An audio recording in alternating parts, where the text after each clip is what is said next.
guys, freestyle.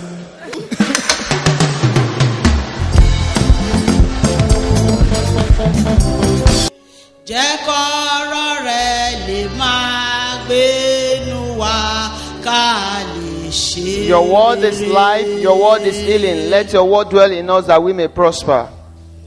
Our Bible passage for this evening is Bíbélì kíkà taken fún from the book of Jeremiah chapter 18 verses 1 to 11. Bíbélì kíkà fún àkókò yìí la rí nínú ìwé Jeremiah orí kejìdínlógún ẹsẹ̀ ìkíní títí dé ìkọkànlá. And also from John chapter 9 verses 1 to 11. Àti láti inú ìwé Jòhánù orí kẹsàn-án ẹsẹ̀ ìkíní títí dé ìkọkànlá bákan náà. We start from Jeremiah chapter 18 verses 1 to 11. A bẹ̀rẹ̀ sí ní kà láti inú ìwé Jeremiah orí kejìdínlógún ẹsẹ̀ ìkíní títí dé ìkọkànlá.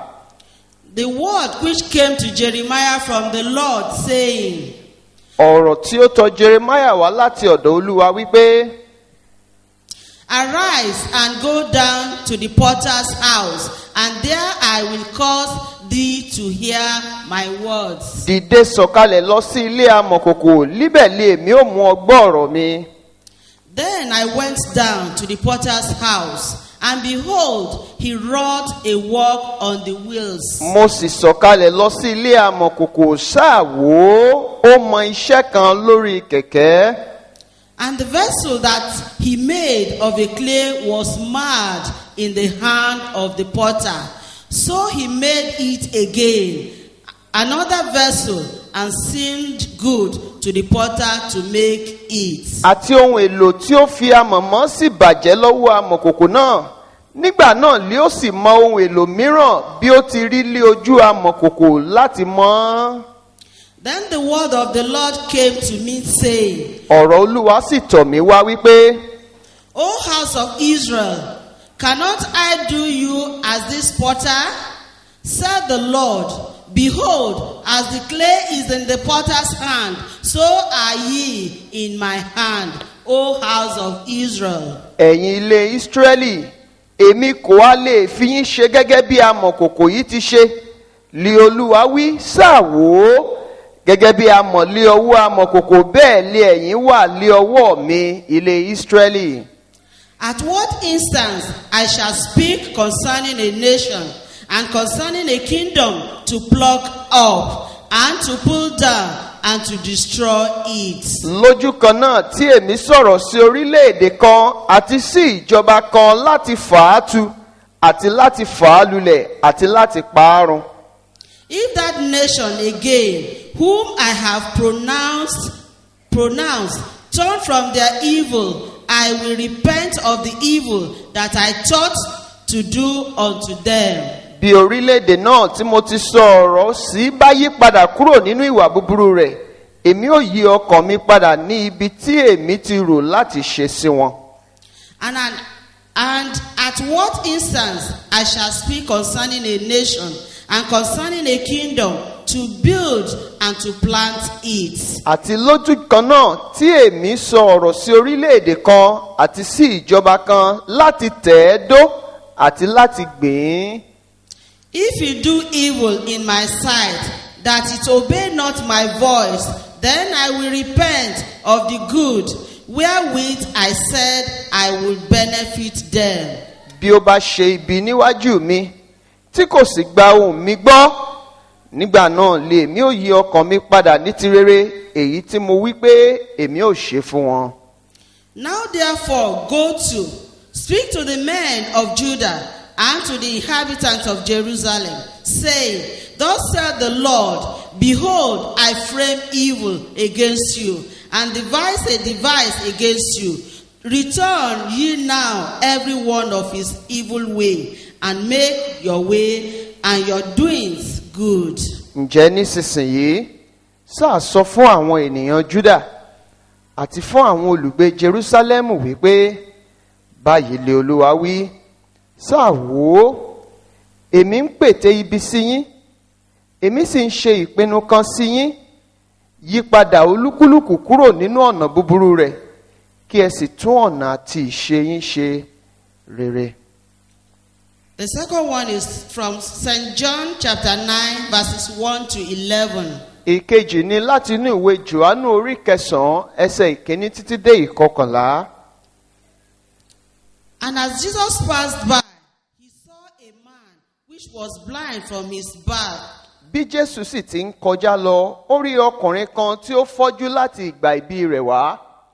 And his disciple asked him, saying, Master, who did sin, this man or his parents, that he was born blind? Àwọn ọmọ ẹ̀yìn rẹ̀ sì bi í léèrè wípé, Olùkọ́ni, ta ni dẹ́ṣẹ̀, ọkùnrin yìí tàbí àwọn òbí rẹ̀ tí a fi bí ilé afọ́jú? Jesus answered, Neither had this man sinned, nor his parents, but that the work of God should be made manifest in him. Jésù dáhùn pé kì í ṣe nítorí tí ọkùnrin yìí dẹ́ṣẹ̀ tàbí àwọn òbí rẹ̀, ṣùgbọ́n kí a lè fi iṣẹ́ Ọlọ́run hàn lára rẹ̀. I must work the work of him that sent me, while it is day. The night cometh when no man can work. Èmi kò lè ṣàì ṣe iṣẹ́ ẹni tí ó rán mi, nígbà tí í ṣe ọ̀sán, òru ń bọ̀ wá nígbà tí ẹnìkan kì yóò lè ṣe iṣẹ́. As long as I am in the world, I am the light of the world. Níwọ̀n ìgbà tí mo wà lé ayé, èmi ni ìmọ́lẹ̀ ayé. When he had thus spoken, he spat on the ground and made clay of the spatule, and he anointed the eyes of the blind man with the clay. Nígbà tí ó wí bẹ́ẹ̀ tán, ó tutọ́ sílẹ̀, ó sì fi itọ́ náà ṣe amọ̀, ó sì fi amọ̀ náà pa ojú afọ́jú náà. And said unto him, Go, wash in the pool of Siloam, which is the interpretation sent. He went his way, therefore, and washed, and came seeing. Ó sì wí fún un pé, lọ wẹ̀ nínú adágún Sílóámù, ìtumọ̀ èyí tí jẹ́ rán lọ.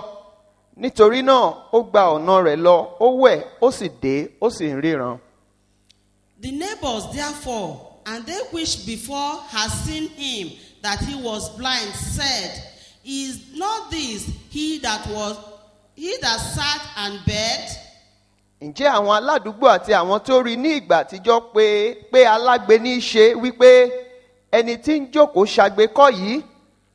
Some said, This is he. Others said, He is like him. But he said, I am he.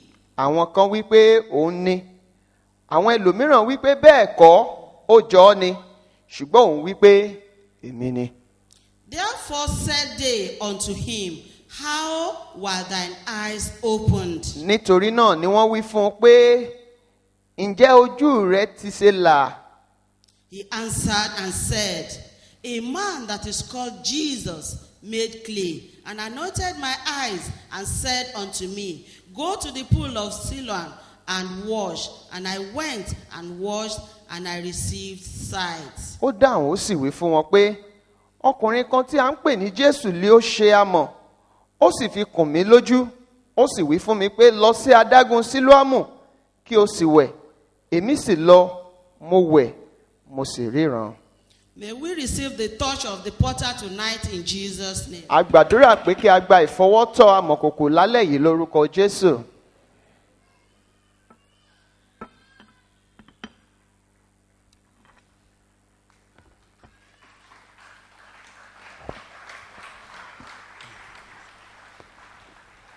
The hour has come that God, in a special way, as He has started with us, will glorify Himself in your life. Wákàtí náà ti dé tí Ọlọ́run alààyè yóò ṣe ara rẹ̀ lógo bó ṣe ṣe ìlérí nínú ayé rẹ̀. I think people of God will say better amen to me. Mo lérò wípé àwọn ènìyàn Ọlọ́run yóò ṣe àmì tó rinlẹ̀ ni.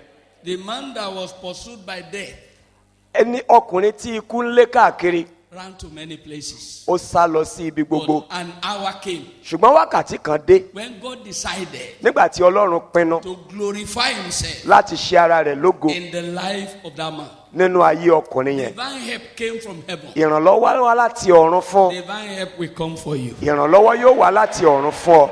In all areas where you have failed, nínú gbogbo ibi tó o ti ní you have ìjákulẹ̀, tried all your efforts, tó o ti sa gbogbo ipá rẹ, the hand of the potter will reach out to you. ọwọ́ amọ̀kòkò yóò kàn ọ́. There will be a dramatic turnaround Àyípadà ẹsẹ̀kẹsẹ̀ yóò sì ṣẹlẹ̀ in the mighty name of Jesus. ní orúkọ Jésù Kristi. I think the amen will be more Mo resounding. tún rò wípé ẹ ó ṣàmì tó rinlẹ̀ ni. Tonight, Lálẹ́ yìí, I don't have time mi ò ní before me, ọ̀pọ̀lọpọ̀ àkókò mọ́, but God has a lot for you. ṣùgbọ́n Ọlọ́run ní ohun tó pọ̀ fún ọ. Within a very short time, Láàárín àkókò we díẹ̀, are going to address the issue of our nation and the issue concerning your life. a ó wo ohun tó ní ṣe pẹ̀lú orílẹ̀-èdè wa àti ohun tó ní ṣe When pẹ̀lú you rẹ̀. are going back home, Nígbà tí a bá ń padà lọ sílé, by the grace of God, nípa orí ọ̀fẹ́ Ọlọ́run, you will go back fulfilled. ẹ ó lọ pẹ̀lú àṣeyọrí You ńlá. will go back fulfilled. Ẹ ó lọ pẹ̀lú àṣeyọrí ńlá. There's somebody sitting near you. very Sọ fún close ẹni to tó you. jókòó tì ọ́. When you are going back home, Nígbà tó bá ń padà lọ sílé, I am sure of God. mo ní ìdánilójú nínú You Ọlọ́run. will go back fulfilled. Ó lọ pẹ̀lú In ìdánilójú the name of Jesus. ní orúkọ Jésù. Tonight, Lálẹ́ yìí, I am speaking on the amazing touch of the potter. wọ́n máa bá wa sọ̀rọ̀ lórí ìfọwọ́kàn ìyanu amọ̀kòkò Yes. Tàbí ìfọwọ́kàn àgbà ìyanu. tàbí ìfọwọ́kàn àgbà ìyanu láti ọ̀dọ̀ amọ̀kòkò. Yes. The amazing touch of the potter. Ìfọwọ́kàn àgbà ìyanu láti ọ̀dọ̀ amọ̀kòkò. We often complain when we find ourselves in unpleasant situations.